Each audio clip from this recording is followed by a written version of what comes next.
이 이야기는 단순히 한 중국인의 위기 탈출기가 아닙니다. 한 도시의 의료 시스템, 그리고 그 시스템을 움직이는 사람들의 진심이 어떻게 한 인간의 인식을 바꾸고 결국 하나의 나라와 또 다른 나라의 미래를 바꾸는 씨앗이 되었는지에 대한 기록입니다. 대한민국의 평범한 새벽. 예기치 못한 위기 앞에서 한 외국 고위 관료의 오만과 불신이 처음으로 흔들리기 시작했습니다. 그리고 그 순간 우리가 너무 익숙해서 미처 자랑스러워하지 못했던 우리 의료의 힘과 사람의 따뜻함이 누군가의 인생 전체를 바꿔놓았죠. 과연 서울의 27분은 무엇을 바꾸었을까요? 그 짧은 시간 도대체 어떤 일이 벌어진 걸까요? 그리고 왜 이 이야기는 결국 우리 모두의 자부심이 되었을까요? 이제 그 27분의 진실을 시작합니다.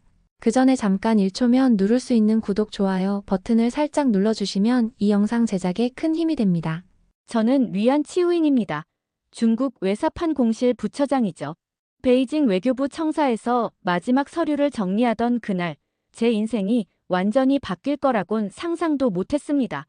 임신 33주 차였지만 G20 실무회의는 제가 직접 챙겨야 했어요. 의사는 출장을 만류했지만 제 커리어가 걸린 중요한 자리였습니다. 치우잉, 진짜 서울 가는 거야? 그것도 이 상태로. 동료 장원이 걱정스러운 눈빛으로 물었죠. 저는 배를 쓰다듬으며 웃었습니다. 괜찮아. 3일 일정이야. 우리 아이도 엄마의 커리어를 이해해 줄 거야. 사무실에서 출장 서류를 정리하는데 동료들이 모여 한국에 대한 이야기를 나누고 있었습니다. 그 말들이 지금 생각하면 너무 부끄럽네요.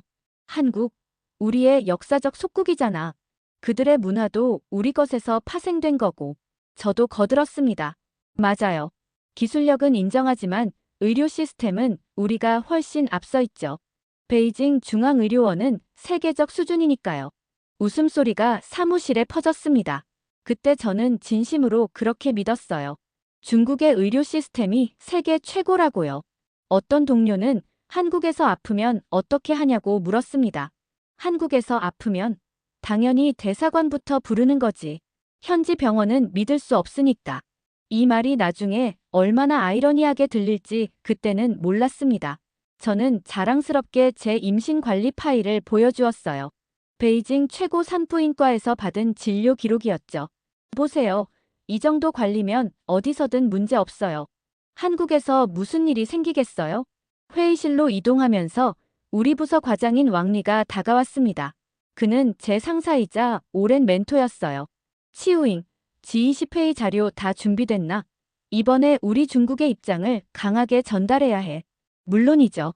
모든 준비 완벽하게 했습니다. 서울에서 우리 목소리를 확실히 낼게요. 왕리는 잠시 망설이더니 낮은 목소리로 말했습니다. 사실 내가 가려고 했는데 윗선에서 너를 지목하더라. 임신 중인데도 말이야. 중요한 자리라 그런가 봐. 그 말에 제 가슴이 뿌듯해졌습니다. 이런 신뢰를 받는다는 것은 제 커리어에 큰 의미가 있었어요.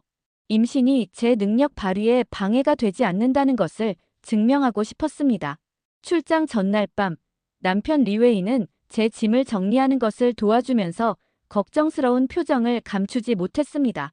치우잉, 무리하지 마. 조금이라도 이상하면 바로 연락해. 저는 그의 걱정을 가볍게 넘겼어요. 여보, 내가 외교부 간부인데 이 정도 출장도 못 다녀와. 걱정 마세요. 아무 일도 없을 거예요. 리웨이는 제 배를 조심스럽게 만지며 미소 지었습니다. 우리 아가도 엄마처럼 강한가 보네. 그래도 조심해. 당신과 아이가 내 전부니까.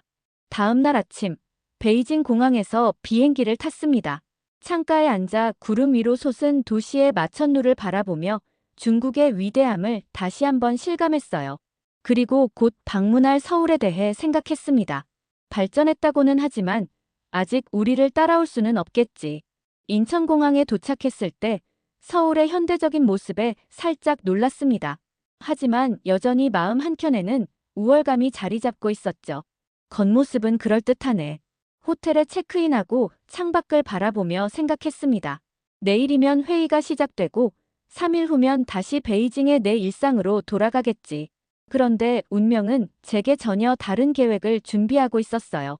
그날 밤 회의 자료를 검토하며 배에서 약간의 통증을 느꼈습니다. 괜찮아. 그냥 피로감이야. 저는 스스로를 안심시켰죠. 임신 중에는 이런 불편함이 있는 거라고요. 침대에 누우며 내일의 회의 일정을 마음속으로 정리했습니다. 한국에서의 짧은 출장, 그리고 빠른 귀국, 모든 게 계획대로 흘러갈 거라 믿었어요. 그때까지만 해도 저는 몰랐습니다. 제 오만이 얼마나 위험한지, 그리고 제가 얼마나 큰 편견에 사로잡혀 있었는지를요. 서울에서의 첫날 밤, 저는 아무것도 모른 채 잠에 들었습니다. 그리고 그날 밤, 제 인생을 완전히 바꿔놓을 사건이 시작되려 하고 있었죠. 새벽 3시 17분, 갑작스러운 통증에 잠에서 깼습니다. 뭔가 이상했어요. 침대 시트가 축축했고 배에서는 날카로운 통증이 밀려왔죠. 양수가 터진 거였습니다. 33주차에 이런 일이 생기다니 공포가 밀려왔어요. 안 돼, 안 돼. 아직 때가 아니야. 침대에서 일어나려는데 다리에 힘이 들어가지 않았습니다. 휴대폰을 더듬어 중국 대사관 긴급 연락처로 전화를 걸었어요. 손이 떨려 번호를 누르는 것조차 힘들었습니다. 여보세요? 저 중국 외사판 공실 위안 치우잉인데요. 지금 양수가 터진 것 같아요. 도와주세요. 전화 너머로 공무원의 형식적인 목소리가 들려왔습니다. 성함과 여권 번호를 알려주시겠습니까? 상황을 기록하고 담당자에게 연결해 드리겠습니다. 믿을 수 없었어요. 제 아이와 제 목숨이 위험한 상황인데 행정 절차를 묻고 있었습니다. 10분, 15분. 시간은 흘러가는데 여전히 대사관에서는 절차를 밟고 있다는 말뿐이었죠. 30분이 지나도 대사관에서는 구체적인 도움이 없었습니다. 고통은 점점 심해졌고 더 이상 기다릴 수 없었어요. 떨리는 손으로 호텔 프론트에 전화했습니다. 도와주세요. 임신부인데 양수가 터졌어요. 5분도 안 돼요. 호텔 직원 2명이 제 방에 도착했습니다. 한 명은 박서윤이라는 여성 직원이었죠. 박서윤은 제 상태를 보자마자 동료에게 말했습니다. 119에 신고해. 지금 당장. 저는 여전히 중국 대사관을 기다려야 한다고 말했어요. 아니에요. 대사관에서 곧 연락이 올 거예요. 중국 의사를 보내준다고. 박서윤은 단호하게 제 손을 잡았습니다. 리안 씨, 지금은 그럴 때가 아니에요. 아이가 위험해요. 대한민국에선 사람부터 살립니다. 그 말에 뭔가 마음이 흔들렸습니다. 박서윤은 계속해서 저를 안심시켰어요. 119는 이미 출동 중이에요. 4분이면 도착한대요. 걱정 마세요. 정확히 4분 후 구급대원들이 제 방에 들어왔습니다. 신속하게 제 상태를 확인하고 들것에 저를 눕혔어요. 그들의 움직임은 너무나 빨랐고 정확했습니다. 산모 위안 치우잉, 33주차, 양수 파열, 혈압 140/150, 태아 심박수 불안정, 서울대 병원으로 이송합니다. 구급차로 옮겨지는 동안에도 저는 여전히 혼란스러웠습니다. 대사관은 어디 있는 거죠? 중국 의사는요? 이 낯선 나라에서 낯선 사람들에게 제 몸과 아이를 맡겨도 되는 걸까요? 저는 구급대원에게 냉정하게 말했습니다. 중국 의사가 필요해요. 당신들이 얼마나 실력이 있는지 모르겠어요.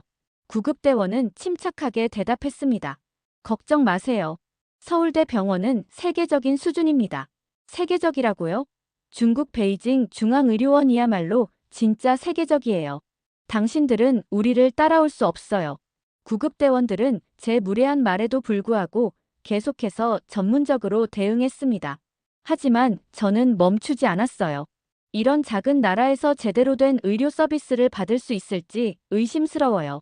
중국에서는 이런 상황에서 훨씬 더 체계적으로 대응했을 거예요. 박서윤은 구급차가 출발할 때까지 제 손을 놓지 않았어요. 리안 씨, 서울대 병원은 최고예요. 걱정 마세요. 구급차가 출발하자 창밖으로 서울의 새벽 풍경이 스쳐 지나갔습니다. 이 낯선 도시에서 제 아이와 제 운명이 어떻게 될지 두려웠어요. 그때까지만 해도 저는 한국 의료 시스템을 믿지 않았습니다. 중국 대사관의 도움만 기다렸죠. 하지만 이제 와서 생각해보면 그 순간 제 편견의 벽에 첫 균열이 생겼던 것 같아요. 박서윤의 대한민국에선 사람부터 살립니다라는 말이 제 마음속에 계속 울려 퍼졌으니까요. 그리고 그 균열은 곧 무너져 내릴 준비를 하고 있었습니다. 구급차 안은 생각보다 좁았습니다. 저는 들것에 누운 채 천장만 바라보고 있었어요. 배에서는 계속해서 통증이 밀려왔고 공포와 불안이 온몸을 지배했습니다. 낯선 나라, 낯선 사람들, 그리고 불확실한 미래. 모든 것이 두려웠어요. 중국으로 돌아가야 해요. 베이징 중앙의료원에 출산 준비를 다 해뒀단 말이에요. 제 다급한 외침에 구급대원 한 명이 다가왔습니다. 이름표에는 영어로 박지수라고 적혀 있었죠. 리안 씨, 지금은 돌아갈 수 없어요. 태아와 산모 모두 위험한 상태입니다. 놀랍게도 박지수는 유창한 중국어로 말했어요. 제 모국어를 듣자 잠시 안정을 찾을 수 있었습니다. 당신, 중국어를 할 줄 알아요? 박지수는 미소를 지으며 대답했습니다. 네, 중국에서 2년간 의료 연수를 받았어요. 걱정 마세요. 제가 계속 설명해 드릴게요. 저는 냉소적으로 대꾸했습니다. 중국에서 연수를 받았다고요? 그럼 당신도 알겠네요. 중국 의료 시스템이 얼마나 우수한지. 박지수는 침착하게 대답했습니다. 각 나라마다 장점이 있습니다. 지금은 당신의 상태에 집중해야 해요. 하지만 저는 계속해서 불신을 표현했습니다. 당신들이 무슨 장비를 갖고 있길래 중국에서는 최첨단 의료 장비로 모든 것을 처리해요. 여기서는 제대로 된 치료를 받을 수 있을지 의심스러워요. 박지수는 제 상태를 자세히 설명했습니다. 태반 조기박리가 의심된다고요. 이 상태는 산모와 태아 모두에게 생명을 위협할 수 있다고 했습니다. 시간이 생명이라는 말도 덧붙였죠. 하지만 중국의 의료 시스템이 더 발전했잖아요. 거기서는 제 말이 끝나기도 전에 구급차가 갑자기 속도를 높였습니다. 창밖을 보니 신호등이 모두 초록색으로 바뀌고 있었어요. 놀라운 광경이었습니다. 이게 뭐죠? 응급차 우선 교통 시스템이에요. 119 구급차가 출동하면 경로상의 모든 신호등이 자동으로 제어됩니다. 우리는 지금 최단 시간에 병원으로 향하고 있어요. 저는 놀랐지만 여전히 의심을 거두지 않았습니다. 그런 시스템이 있다고요? 중국에서는 그런 거 없어도 잘만 해요. 잔기술만 좋다고 의료가 좋은 건 아니에요. 믿기 힘들었습니다. 새벽 도로를 마치 우리만을 위해 열어놓은 듯 했어요. 박지수가 태블릿을 보여주며 말했어요. 서울대 병원 응급팀이 이미 대기 중입니다. 당신의 정보는 모두 전송됐고 수술실도 준비 중이에요. 도착하자마자 바로 진료가 시작될 겁니다. 정말요? 그렇게 빨리? 믿기 힘드네요. 중국에서는 더 체계적으로 준비하지만 여기서는 그렇게 급하게 해서 제대로 될지 모르겠어요. 그 순간 제 마음속에 의문이 생겼습니다. 정말 한국의 의료 시스템이 이렇게 효율적인가요? 중국에서는 응급 상황에서도 여러 절차를 거쳐야 했는데 여기서는 모든 것이 너무 빠르게 진행되고 있었어요. 구급차 안에서 보니 박지수와 다른 구급대원들은 계속해서 제 상태를 체크하고 병원과 실시간으로 소통하고 있었습니다. 그들의 전문성과 침착함이 저를 조금씩 안심시켰어요. 5분 내로 도착합니다. 리안 씨, 괜찮으세요? 제 손을 잡아주는 박지수의 손길에서 따뜻함을 느꼈습니다. 낯선 나라에서 이런 배려를 받게 될 줄은 몰랐어요. 구급차가 서울대 병원 응급센터에 도착했을 때 저는 여전히 불안했습니다. 하지만 이제 그 불안 속에는 작은 희망의 씨앗이 자라고 있었어요. 박지수의 전문성, 응급 시스템의 효율성, 그리고 무엇보다 그들의 진심, 어린 배려가 제 마음속 편견의 벽을 조금씩 허물고 있었습니다. 병원 입구에서 의료진이 대기하고 있는 모습을 보며 생각했습니다. 이 사람들, 정말 나를 살릴 수 있을까? 아직 완전히 믿지는 못했지만 한 가지는 확실했어요. 생명을 향한 경주에서 그들은 이미 출발선을 훨씬 앞서 나가고 있었습니다. 서울대 병원 응급센터에 도착하자마자 모든 것이 빠르게 진행됐습니다. 구급차 문이 열리기도 전에 의료진이 대기하고 있었어요. 저는 순식간에 응급실로 옮겨졌습니다. 리안 치우잉 씨, 33주차 임신부, 태반 조기박리 의심, 활력징후 불안정, 태아 심박수 저하 중. 박지수의 보고가 끝나자마자 의사가 다가왔습니다. 리안 씨, 저는 산부인과 김현정 교수입니다. 지금 태반이 자궁벽에서 떨어지고 있어요. 태아와 산모 모두 위험합니다. 응급 제왕절개가 필요해요. 김현정 교수는 빠르게 설명하면서도 제 눈을 똑바로 바라봤습니다. 그 눈빛에서 확신과 결단력이 느껴졌어요. 저는 여전히 불신을 감추지 못했습니다. 정말 그렇게 심각한가요? 중국에서는 이런 상황도 약물로 처리하는 경우가 많은데 수술은 너무 극단적인 방법 아닌가요? 김현정 교수는 단호하게 대답했습니다. 지금 수술하지 않으면 두 생명 모두 위험합니다. 하지만 33주밖에 안 됐는데요. 아직 너무 이른데.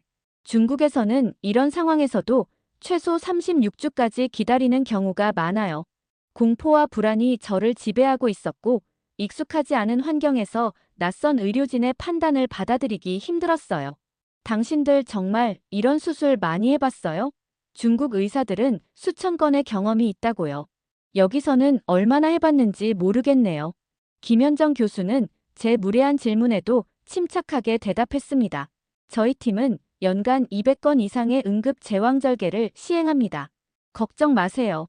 동의서에 서명하는 제 손이 떨렸습니다. 이 낯선 나라에서 낯선 의사들에게 제 아이와 제 목숨을 맡기는 것이 두려웠어요. 하지만 다른 선택지는 없었습니다. 중국 대사관에 연락해 주세요. 그들이 와서 확인해야 해요. 의료진은 제 요청을 무시하지 않고 누군가에게 대사관 연락을 지시했습니다. 하지만 지금은 시간이 생명이라고 강조했어요. 놀랍게도 수술실은 이미 준비되어 있었어요. 저는 응급실 도착 후 불과 4분 만에 수술실로 이송됐습니다. 수술실 시계는 새벽 4시 3분을 가리키고 있었어요. 수술 시작합니다. 마취가 들어가고 저는 천장의 밝은 조명만 바라보고 있었습니다.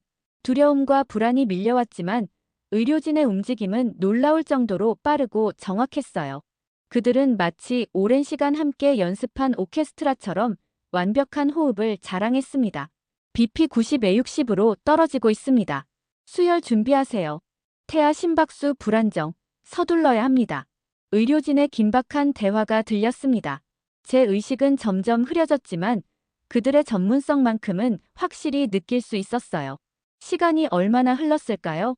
갑자기 작은 울음소리가 들렸습니다. 제 아이의 첫 울음이었어요. 여자아이입니다. 4시 30분 출산. 김현정 교수의 목소리가 들렸습니다. 태어난 지 불과 몇 초 만에 아이는 신생아 전문의에게 넘겨졌어요. 1.8kg, 호흡 불안정하지만 안정시키고 있습니다. 신생아 중환자실로 이송합니다. 저는 희미한 의식 속에서 아이의 울음소리를 들었습니다. 그 작은 생명이 이 세상에 온 것이 기적처럼 느껴졌어요. 그리고 그 기적을 만든 것은 다름 아닌 제가 불신했던 한국의 의료진들이었습니다. 수술은 계속됐고 저는 점점 의식을 잃어갔습니다.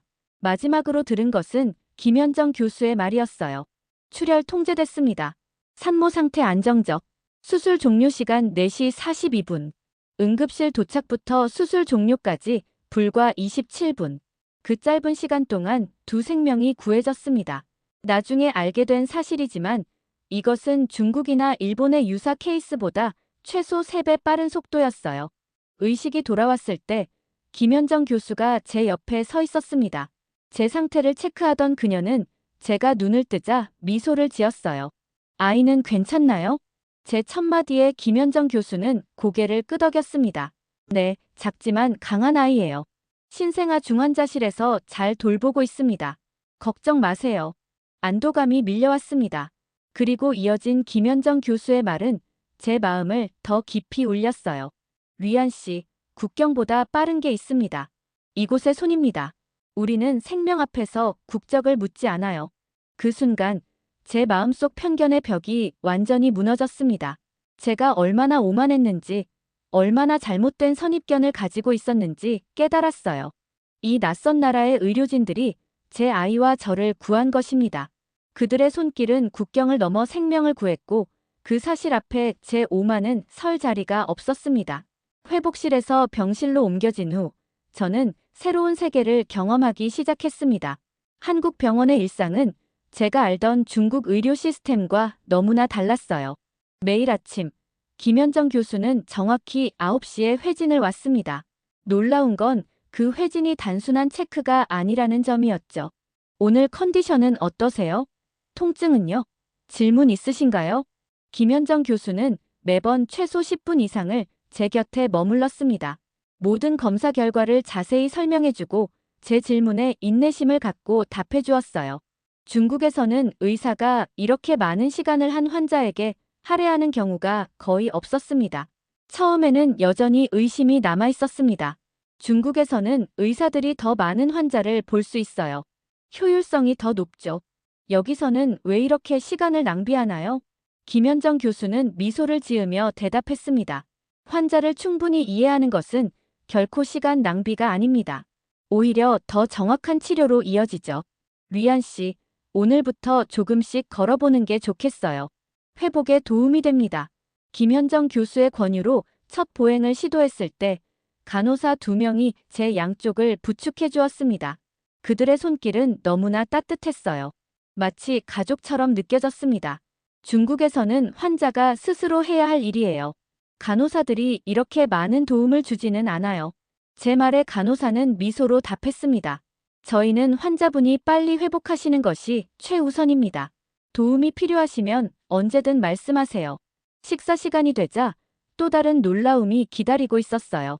병원 식단이 중국식으로 준비되어 있었습니다. 죽과 함께 간단한 볶음 채소, 그리고 익숙한 맛의 국이 나왔어요. 이건 중국 음식인데요? 간호사 이민아가 미소를 지으며 대답했습니다. 네, 외국인 환자를 위한 맞춤 식단이에요. 회복에는 익숙한 음식이 도움이 되니까요. 저는 감동했습니다. 이런 세심한 배려가 있을 줄이야. 더 놀라운 일은 그날 오후에 일어났어요. 병실 문을 두드리는 소리가 들렸고 젊은 여성이 들어왔습니다. 안녕하세요. 저는 장윤아라고 합니다. 병원 통역사예요. 필요하실 때 언제든 불러주세요. 장윤아는 유창한 중국어로 저와 대화했습니다. 의료진과의 소통이 더 원활해졌고 제 불안감도 크게 줄었어요. 그녀를 통해 제 상태와 아이의 상황을 더 정확히 이해할 수 있었습니다. 아기는 어떤가요? 볼 수 있을까요? 제 질문에 장윤아는 태블릿을 꺼냈습니다. 신생아 중환자실에서 실시간으로 보내준 사진이에요. 아기는 인큐베이터 안에서 잘 지내고 있어요. 체중이 조금씩 늘고 있고 호흡도 안정되고 있답니다. 태블릿 화면 속 작은 아이를 보며 눈물이 흘렀습니다. 그 작은 생명이 이렇게 잘 돌봐지고 있다는 사실이 너무 감사했어요. 내일부터는 직접 면회도 가능해요. 휠체어로 모시고 갈게요. 이 모든 배려가 너무 낯설었습니다. 회복 과정에서 가장 인상적이었던 것은 간호사들의 태도였습니다. 그들은 항상 웃으며 제 상태를 체크했고 작은 불편함도 놓치지 않았어요. 한 번은 제가 밤에 잠을 설치자 간호사 이민아가 따뜻한 우유를 가져왔습니다. 중국에서는 잠 못 이룰 때 따뜻한 우유를 마신다고 들었어요. 도움이 될까 해서요. 이런 작은 배려에 제 마음은 완전히 열렸습니다. 그들은 제 문화를 존중하고 제 필요를 이해하려 노력했어요. 이런 경험은 처음이었습니다. 셋째 날, 드디어 제 아이를 직접 볼 수 있었어요. 휠체어에 앉아 신생아 중환자실로 향하는 길은 마치 인생의 새로운 장으로 가는 여정 같았습니다. 인큐베이터 안에 누워있는 작은 아이, 그 모습은 너무나 연약해 보였지만 동시에 강인함도 느껴졌어요. 의사 선생님이 아기가 아주 강하다고 하셨어요. 회복 속도가 빠르대요. 장윤아의 말에 안도감이 밀려왔습니다. 인큐베이터 옆에 앉아 아이를 바라보는 동안 의료진들이 얼마나 전문적으로 아이를 돌보는지 지켜볼 수 있었어요. 그들의 손길 하나하나에 정성이 담겨 있었습니다. 캥거루 케어를 해보실래요? 아기와 피부 접촉을 하는 방법인데 아기 발달에 매우 좋아요. 간호사의 제안에 저는 망설임 없이 동의했습니다. 작은 아이가 제 가슴에 안겨졌을 때 그 따뜻함과 연결감은 말로 표현할 수 없었어요. 그 순간 저는 깨달았습니다. 이곳에서 저와 제 아이는 단순한 환자가 아니라 소중한 존재로 대접받고 있다는 것을요. 병실로 돌아오는 길에 만난 다른 간호사의 말이 아직도 귓가에 맴돕니다. 류안 씨, 우리는 환자를 가족처럼 여겨요. 당신과 아기가 건강하게 회복되는 것이 우리의 가장 큰 보람이니까요. 그날 밤, 저는 오랜만에 편안하게 잠들 수 있었습니다. 이제 더 이상 낯선 나라에서의 불안감은 없었어요. 오히려 이 병원, 이 사람들 사이에서 이상한 안정감을 느꼈습니다. 그들의 전문성과 따뜻함이 제게 새로운 희망을 주었으니까요. 퇴원을 하루 앞둔 날, 저는 용기를 내어 김현정 교수를 찾아갔습니다. 그동안 마음속에 쌓아두었던 말들을 전하고 싶었어요. 김현정 교수는 진료실에서 저를 반갑게 맞아주었습니다. 리안 씨, 내일이면 퇴원이네요. 아기도 상태가 많이 좋아졌어요. 아마 2주 후면 함께 퇴원할 수 있을 거예요. 저는 깊게 숨을 들이마시고 말했습니다. 교수님, 솔직히 말씀드리면 제가 알던 한국은 틀렸습니다. 김현정 교수는 의아한 표정으로 저를 바라봤어요. 사실 저는 한국에 대한 편견이 있었어요. 중국보다 의료 수준이 낮을 거라고 생각했고 한국 의사들을 믿지 않았습니다. 그래서 처음에는 대사관만 찾았고 구급차 안에서도 계속 불안해했죠. 제 고백에 김현정 교수는 그저 미소를 지었습니다. 비난이나 실망의 기색이 전혀 없었어요. 하지만 이제 알게 됐습니다. 제가 얼마나 오만했는지, 얼마나 무지했는지요. 교수님과 이곳 의료진들은 제 아이와 저를 살렸을 뿐만 아니라 제 편견까지 치료해 주셨습니다. 말을 이어가는 동안 눈물이 흘렀습니다. 그동안 쌓아두었던 감정들이 한꺼번에 터져 나왔어요. 이곳에서 저는 의료의 진정한 의미를 배웠습니다. 그것은 단순히 환자를 치료하는 것이 아니라 한 사람의 존엄을 지키는 것이라는 걸요. 김현정 교수는 제 손을 따뜻하게 잡아주었습니다. 리안 씨, 의학에는 국경이 없어요. 우리 모두 같은 목표를 향해 나아가고 있죠. 생명을 구하고 고통을 덜어주는 것. 당신이 이곳에서 좋은 경험을 했다니 다행입니다. 그날 밤, 저는 모든 의료진에게 전하고 싶은 마음을 담아 손편지를 썼습니다. 중국어로 쓴 편지였지만 제 진심은 분명히 전해질 거라 믿었어요. 다음 날 아침, 퇴원 준비를 하면서 간호사 이민아에게 그 편지를 건넸습니다. 이건 모든 분들께 드리는 제 마음이에요. 이민아는 편지를 받아들고 다른 간호사들과 함께 읽기 시작했습니다. 장윤아가 번역해주는 동안 병동 전체가 조용해졌어요. 리안 씨, 정말 감사합니다. 이민아는 떨리는 목소리로 말했어요. 다른 간호사들도 하나둘 다가와 제게 인사를 건넸습니다. 그 순간 저는 깨달았습니다. 의료는 단순한 직업이 아니라 사명이라는 것을, 그리고 이곳 사람들은 그 사명을 온 마음으로 실천하고 있다는 것을요. 퇴원 절차를 밟으면서 저는 용기를 내어 한 가지 요청을 했습니다. 혹시 서울의 응급의료 시스템에 대한 자료를 받을 수 있을까요? 특히 응급차 우선 신호 시스템과 병원 내 응급 대응 체계에 관한 것이요. 김현정 교수는 놀란 표정을 지었습니다. 물론이죠. 하지만 왜 그런 자료가 필요하신가요? 중국으로 돌아가면 우리 의료 시스템을 개선하는 데 도움이 되고 싶어요. 제가 경험한 이 효율성과 인간미를 우리나라 사람들도 경험할 수 있게요. 김현정 교수의 표정이 밝아졌습니다. 그녀는 즉시 병원 행정부에 연락해 필요한 자료를 준비해달라고 요청했어요. 2시간 후, 저는 서울의 응급의료 시스템에 관한 상세한 자료들을 받을 수 있었습니다. 병원을 나서는 순간, 저는 뒤돌아보았습니다. 이 건물, 이 사람들이 제 인생을 완전히 바꿔놓았어요. 이제 서울은 단순한 외국 도시가 아니었습니다. 서울은 제가 새롭게 태어난 곳, 제 딸이 태어난 곳, 그리고 제 편견이 깨어진 곳이었어요. 호텔로 돌아가는 택시 안에서 저는 창밖의 서울 풍경을 바라보며 생각했습니다.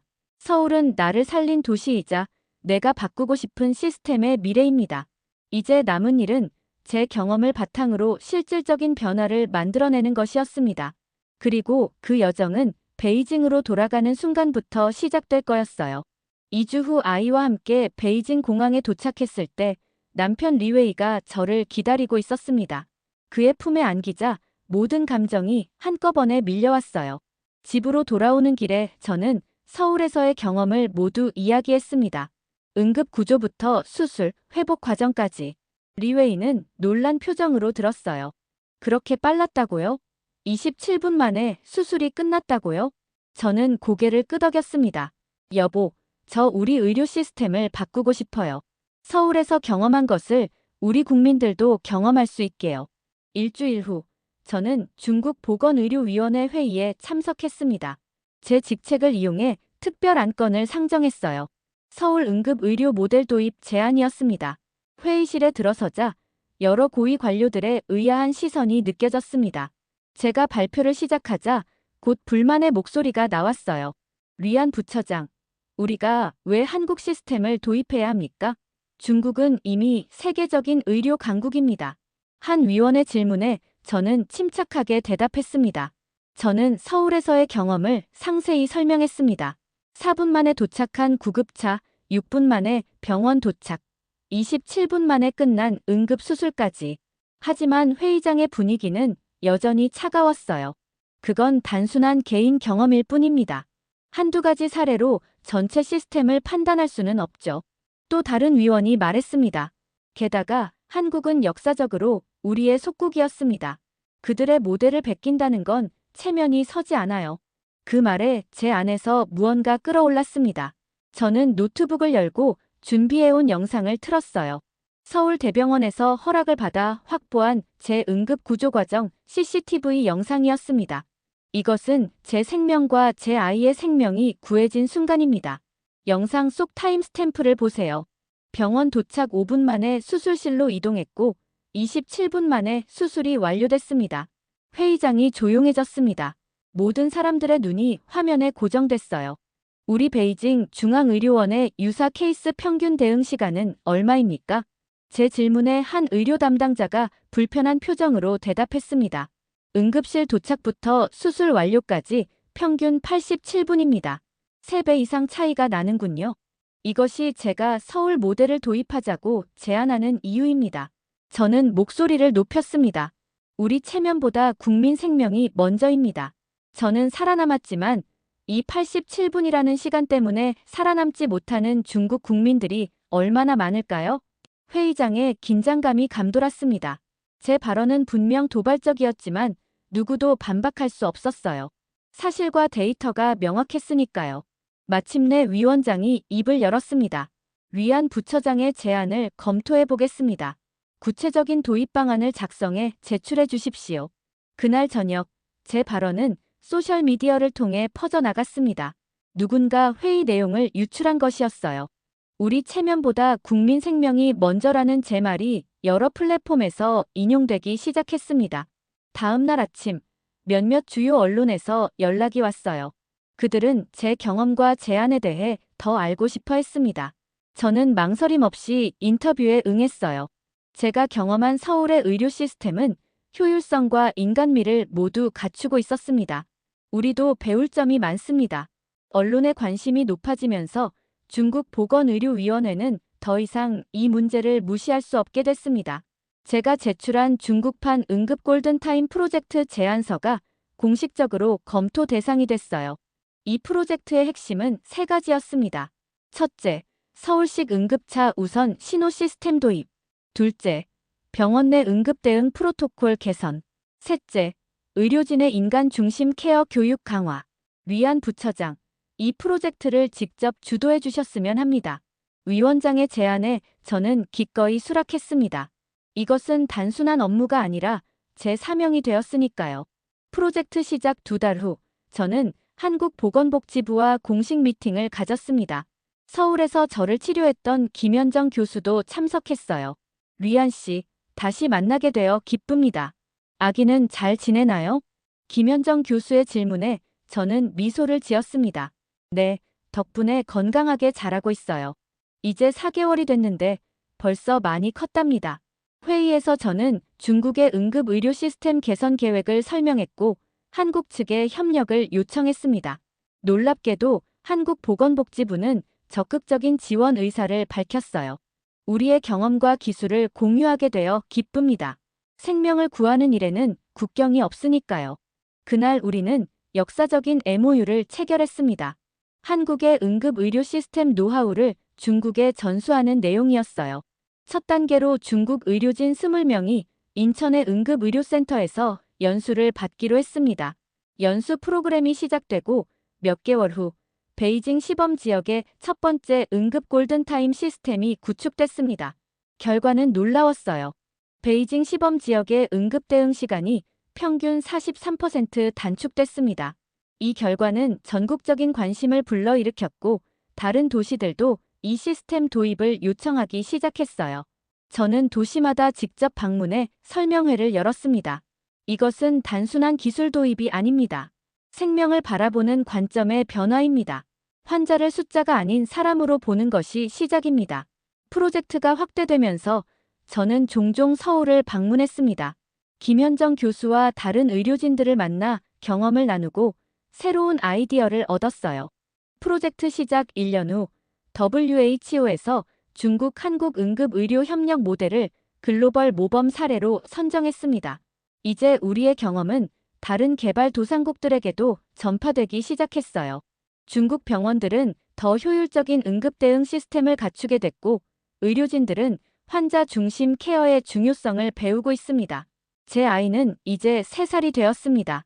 종종 그녀에게 서울에서의 이야기를 들려줍니다. 어떻게 그곳의 손길이 우리를 구했는지, 그리고 그 경험이 어떻게 수많은 다른 사람들의 삶을 바꾸고 있는지를요. 서울은 내 아이가 태어난 곳, 그리고 내 나라가 바뀐 시작입니다. 때로는 작은 경험이 큰 변화를 만들어냅니다. 제 경우엔 27분이었어요. 그 짧은 시간 동안 제 아이의 생명이 구해졌고, 제 편견이 무너졌으며 새로운 여정이 시작됐습니다. 이제 그 27분의 진실은 수많은 다른 생명들을 구하는데 도움이 되고 있습니다. 이제 서울에서 시작된 단 27분의 이야기는 한 사람의 생명을 구하는 것을 넘어 한 나라의 시스템을 바꾸고 세계의 시선을 다시 한국에 머물게 했습니다. 늘 우리 곁에 있었던 의료진의 손길과 촘촘하게 설계된 응급 시스템, 그리고 생명을 무엇보다 소중히 여기는 이 땅의 가치가 이제는 국경을 넘어 세계가 주목하는 기준이 되었습니다. 누군가는 우연이라 할지도 모를 이 짧은 27분이 오늘은 하나의 나라를, 내일은 세계를 변화시키는 시작이 되었습니다. 우리가 가진 이 의료의 힘, 이제는 모두가 배우고 싶어하는 자부심이자 세계가 주목하는 대한민국의 미래입니다.